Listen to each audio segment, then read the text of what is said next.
हक्काचं नाही कुणाच्या बापाचं एक मराठा ची नावं जाहीर केलेली आहेत, समाज बांधवांची नावं जाहीर केलेली आहेत. यांच्या व्यतिरिक्त जिल्ह्याच्या ठिकाणावर आपल्याला जे काही सभेच्या बाबतीमध्ये सूचना असतील किंवा विनंती असेल किंवा काही बोलायचं भेटायचं असेल त्या संदर्भानं सुद्धा 2 नावं देणार आहोत आम्ही, जे याचं लीडिंग करणारे आहेत. या संपूर्ण त्या पद्धतीनं सूचना देणार आहे मी. तत्पूर्वी उठण्याच्या पूर्वी एक गोष्ट लक्षात घ्या, या ठिकाणी 5ही तालुक्याचे आपण टेबल लावलेले आहेत. इथं जे उपस्थित आज मराठा सेवक आहेत त्यांनी स्वतःचं नाव, गावाचं नाव आणि मोबाईल नंबर या 3 गोष्टी इथे लिहिल्याशिवाय आपण अजिबात जायचं नाही. कारण या नावाचे आयडी कार्ड आम्ही आता लगेच तयार करणार आहोत. त्याच्यामुळं आपण म्हणजे ज्या पद्धतीनं काही लोक मराठा आरक्षण विरोधी भूमिका घेऊन या ठिकाणी सभा घेत आहेत, त्यांच्या सभेपेक्षा जास्त मराठा सेवकांची नोंद आपल्याकडे झाली. ही देखील अभिमानाची बाब आहे. परंतु मित्र हो, काही कामं जोशमध्ये करायची असतात आणि काही कामं होशमध्ये करायची असतात. आणि ही जी सभा आहे, ही सभा आपल्याला दोन्ही वापरून करायची. तेवढ्याच जोशामध्ये आणि तेवढ्याच होशामध्ये ही आपल्याला सभा गाजवायची आणि हिंगोलीचं नाव या महाराष्ट्रामध्ये आपल्याला उंचावर नेऊन दाखवायचं आहे. ज्यावेळेस मराठा आरक्षणाचा इतिहास लिहिला जाईल त्यावेळेस हिंगोलीचं नाव देखील, सकल मराठा समाजाचं नाव देखील सुवर्ण अक्षरांनी लिहिलं गेलं पाहिजे. त्यासाठी आपल्याला हे नियोजन करायचं आहे. म्हणून ज्यांना निश्चितपणानं 2 दिवसाचा वेळ द्यायचा आहे, 2 दिवस या ठिकाणी कष्ट करून श्रम करायचा आहे आणि समाजासाठी ते खर्ची करायचं आहे, अशा किती जण येतील ह्याची चाचपणी करण्यासाठी आज प्राथमिक स्तरावर ही बैठक ठेवलेली आहे. खर तर काल बऱ्याच जणांना निरोप सुद्धा पोहोचला नाही, तरी देखील इतके मराठा बांधव या ठिकाणी उपस्थित आहेत. म्हणून तुम्हा सर्वांना एकच विनंती करायची आहे की आपण ज्या पद्धतीनं उत्स्फूर्त प्रतिसाद दाखवत आहात, सहभागी होत आहात, याच पद्धतीनं आपण शिस्तीचं देखील पालन केलं पाहिजे. कारण आपण जर शिस्त दाखवली तर आपण या सभेचे मार्गदर्शक म्हणून जागोजागी उभे राहणार आहात. या सभेला जे काय आपल्या सकल मराठा समाजातील भाऊ आणि बहिणी येणार आहेत त्यांच्यासाठी दिशादर्शक म्हणून तुम्ही काम करणार आहात. आणि जर दिशादर्शकाची भूमिका योग्य असेल, शिस्तप्रिय असेल, तर निश्चितपणानं आपला समाज हा नेहमीच शिस्तप्रिय आणि संयमी आहे. परंतु या दूषित वातावरणामध्ये सुद्धा या ठिकाणी एक साधा मातीचा कणही न उडता आपल्याला ही सभा यशस्वी करायची आहे. ह्या गोष्टी आपण लक्षात घेतल्या पाहिजेत. म्हणून जे मराठा सेवक काम करणार आहेत त्यांच्यासाठी ज्या महत्वाच्या सूचना आहेत त्यामध्ये पहिली सूचना अशी आहे, जे कोणी मराठा सेवक व्यसन करत असतील त्या मराठा सेवकांना व्यसन करायचं असेल तर इथं आपल्याला मराठा सेवक म्हणून जबाबदारी देण्यात येणार नाही, हे आपण गृहीत धरलं पाहिजे. मग त्यामध्ये पान, सुपारी, काडी, बिडी, पुडी काहीही असू देत, हे सगळं तुम्हाला दूर ठेवावं लागेल. व्यसन दूर ठेवावं लागेल. मद्यपान करणारा इथं कोणी असणार नाही याची काळजी घेणारे तुम्ही आहेत. म्हणून तुमच्यापैकी कोणी व्यसन करणार नाही याची दक्षता घेतली पाहिजे. घेणार? आवाज आला पाहिजे. व्यसनमुक्तपणाने इथं काम करणार? चालतंय. त्यानंतर दुसरा महत्वाचा मुद्दा, ज्यामध्ये सर्वात महत्वाची जबाबदारी जी आहे ती म्हणजे या ठिकाणी आपण काही टीम तयार करणार आहोत, ज्यामध्ये 10+1 10+1 10 आणि 1 11 जणांची आपण एक टीम तयार करणार आहोत. अशा वेगवेगळ्या टीम असतील. ह्याच्यामध्ये थोड्याफार प्रमाणावर कमी अधिक माणसांचं 10च्या ऐवजी 15 होतील किंवा 20+1 21 जणांची टीम होईल. अशा पद्धतीच्या आपण वेगवेगळ्या स्वरूपामध्ये टीम तयार करणार आहोत. आणि मग ज्यावेळेस ह्या टीम तयार केलेल्या आहेत त्यामध्ये एक माणूस त्या टीमची लीडिंग करणारा असेल किंवा नियंत्रण ठेवणारा असेल. आणि जो एक माणूस तुमच्यावर नियंत्रण ठेवणारा असेल त्यानं आपल्याला जे काम दिलेलं आहे, खर तर मराठा सेवक प्रत्येक जण दिलेलं काम चोखपणे बजावणार आहे. परंतु कुठल्याही पद्धतीचा गोंधळ उडू नये किंवा आपल्याला दिलेल्या नियोजित कामाचा आपल्यावर जो भार असेल तो भार सोडून आपण दुसरीकडे जाऊ नये म्हणून नियंत्रणासाठी एक माणूस नेमला जाईल. आणि त्या सर्व नियंत्रक जे लोक असतील, जे समाज बांधव असतील, त्यांच्यावर नियंत्रणासाठी ही जिल्ह्याची जी काही कोर कमिटी असेल ते लोक असतील. मग काम करत असताना जे कुठलं काम हातामध्ये पडेल, मग शेवटी सभा झाल्याच्या नंतर जर 2-3 टीमला सांगितलं की बाबा आपल्याला इथला कचरा उचलायचा आहे, तर त्याच्यामध्ये सुद्धा लाज वाटली नाही पाहिजे. जे काम दिलं ते काम आपण चोखपणानं बजावलं पाहिजे. आणि यासाठी आपण आपल्या जबाबदारीशी एकनिष्ठ असलो पाहिजे, समाजाप्रती एकनिष्ठ असलो पाहिजे, आरक्षणाप्रती एकनिष्ठ असलो पाहिजे आणि सर्वांमध्ये एक संघपणानं आपली जी काय भूमिका आहे ती भूमिका स्पष्ट असली पाहिजे. त्यासाठी हा मराठा सेवक नावाचा आपण वर्ग तयार केलेला आहे आणि तुमच्या माध्यमातून ही सभा यशस्वी होणार आहे. म्हणून तुम्ही सर्वांनी या गोष्टीची देखील काळजी घेतली गेली पाहिजे. त्यानंतर मराठा सेवक म्हणून आपली या ठिकाणी नियुक्ती झाल्याच्या नंतर किंवा आपण जबाबदारी घेतल्याच्या नंतर 1 दिवस अगोदर आपल्याला या ठिकाणी यायचंय. रात्री या ठिकाणी आपण मुक्कामी थांबणार आहोत आणि संध्याकाळी मुक्कामी जे स्वयंसेवक येतील, मराठा सेवक येतील, त्यांना या ठिकाणी आपला जो काही ड्रेस कोड ठरलेला आहे त्या पद्धतीनं टी-शर्टचं वाटप होईल आणि स्वतःचे जे काय आयडी कार्ड असतील, ओळखपत्र, ते देखील या ठिकाणी मिळणार आहे. म्हणून हे नियोजन करत असताना एखाद्या वेळेस यामध्ये कमी अधिक बदल जर झाला तर तो बदल देखील आपण स्वीकारला पाहिजे. जसं काल आपण सुरुवातीला आजची बैठक नाही म्हणून सर्वांना मेसेज दिला आणि पुन्हा संध्याकाळी आजची बैठक आहे म्हणून मेसेज दिला आणि एका मेसेज वरती आपण इतके जण हजर झालात. हीच आपली शिस्त आहे आणि हेच आपल्या नियोजनातील असलेली लवचिकता ही आपण स्वीकारलेली आहे.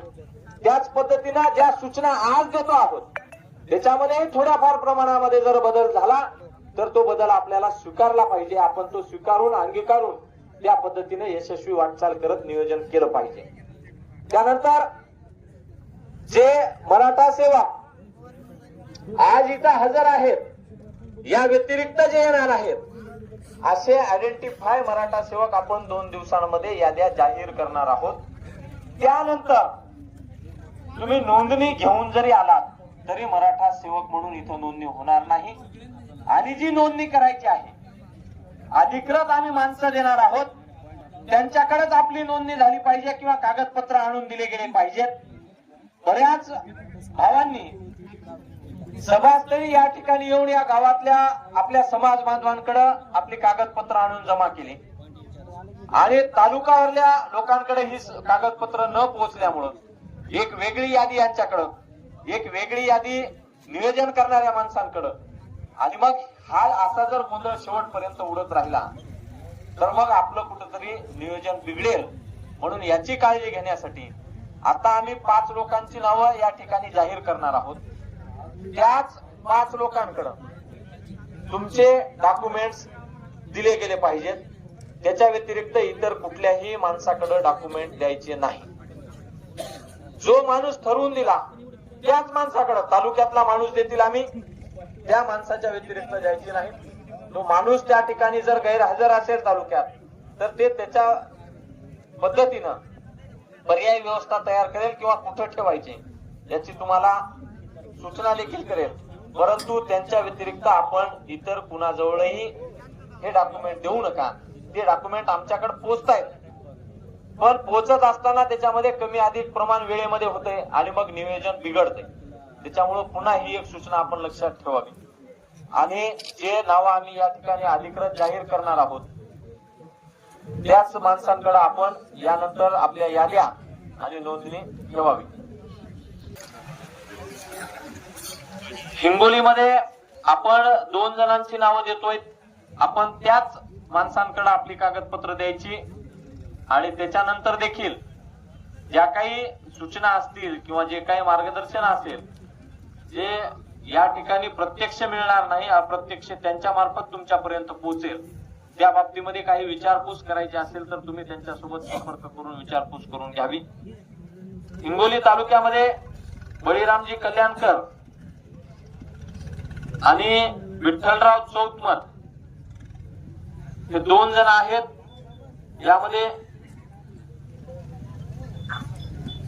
यामध्ये विठ्ठलराव चौतमल यांचा हिंगोलीवाल्यांनी नंबर घ्यावा. ज्यांच्याकडे असेल त्यांनी राहू द्या, ज्यांच्याकडे नसेल त्यांनी नंबर घ्या. 9850 8075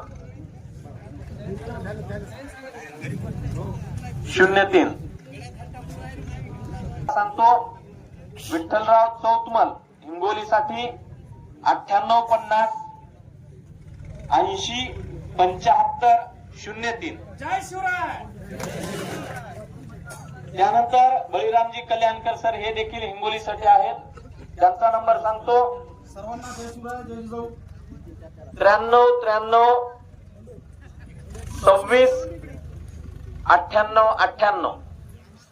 बळीरामजी कल्याणकर 93 26 98 98.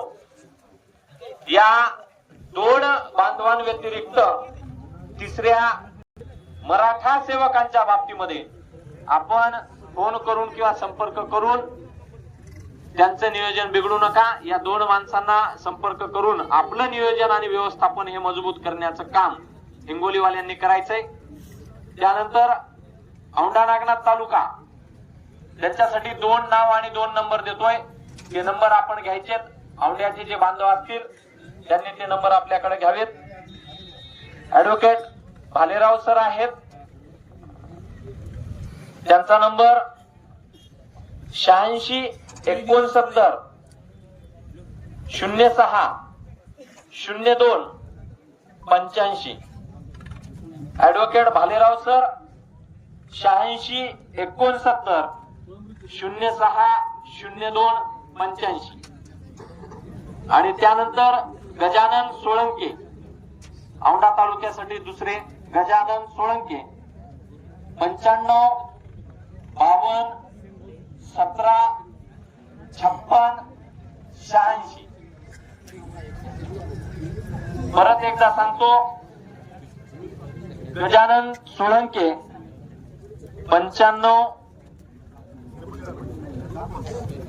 52 17 56 86.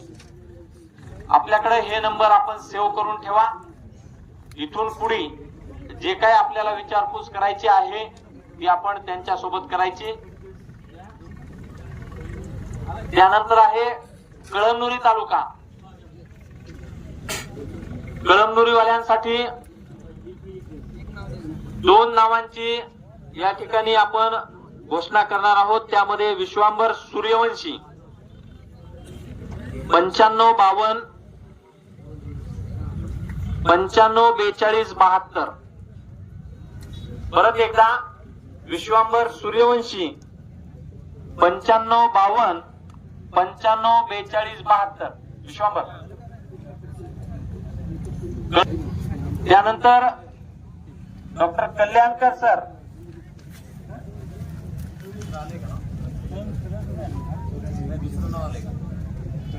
Doctor Kalyankar sir 94 22 19 23 62. परत सांगतो डॉक्टर कल्याणकर सर 9422 19 23 62 या पद्धतीनं कळमनुरीचे 2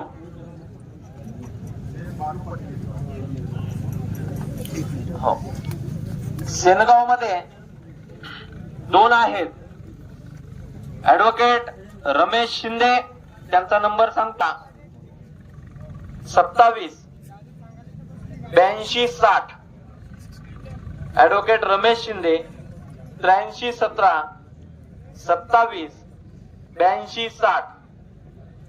आणि सेनगाव मध्ये दुसरे आहेत राजकुमार टाले 94 200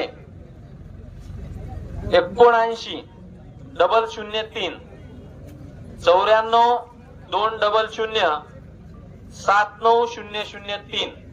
सर्वांना जय जाऊ.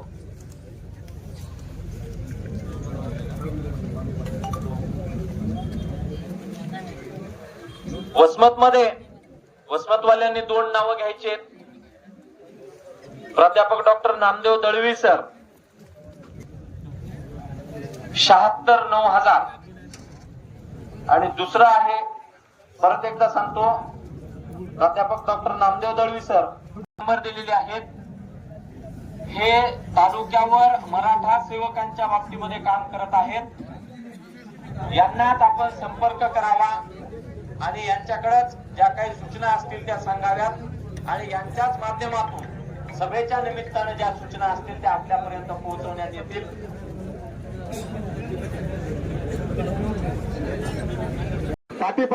पाटी 4 नंबरला आणि 5 नंबरला कळमनुरी आहे. बरोबर आहे. 1 नंबर टेबल हा हिंगोलीचा आहे, 2 number Vasmat, 3 number Aundha Nagnath, 4 number Sengaon आणि 5 नंबर वसमत इथं आहे ना. ऑलमोस्ट वसमतला आपण दिले ना. औंढा तिकडे इकडे या. हो दादा तुम्ही कोणत्या तालुक्याचे? वसमत. तुम्ही इथे या. वसमत इकडे या. हा